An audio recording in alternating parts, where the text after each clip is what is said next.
بسم اللہ الرحمن الرحیم۔ السلام علیکم ورحمۃ اللہ وبرکاتہ۔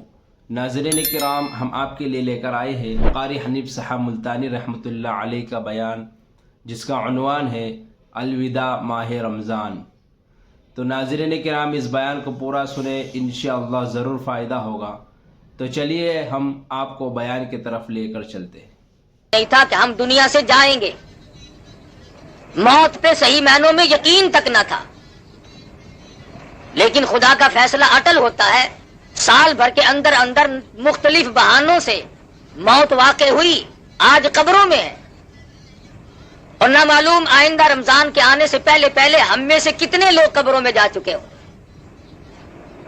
نہ معلوم ہم میں سے کس کس کی باری اسی سال میں ہے۔ یہ ساری چیزیں اگر ہم تصور کر کے دھیان کر کے اللہ تبارک و تعالیٰ کے حضور میں گریہ زاری کریں، عاجزی اور انکساری کریں، تو اس حدیث کے موجب بن سکتے ہیں۔ ارشاد گرامی یا امام الانبیاء محبوب کبریا حضرت محمد مصطفیٰ صلی اللہ علیہ وسلم کا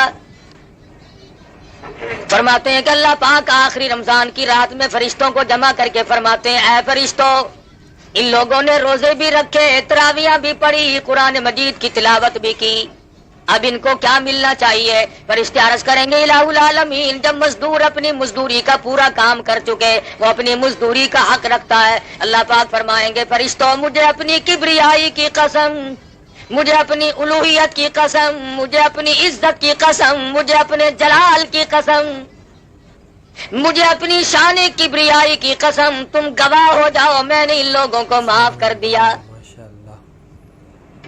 اللہ پاک کی مغفرت عامہ کا دریائے کرم بہتا ہے۔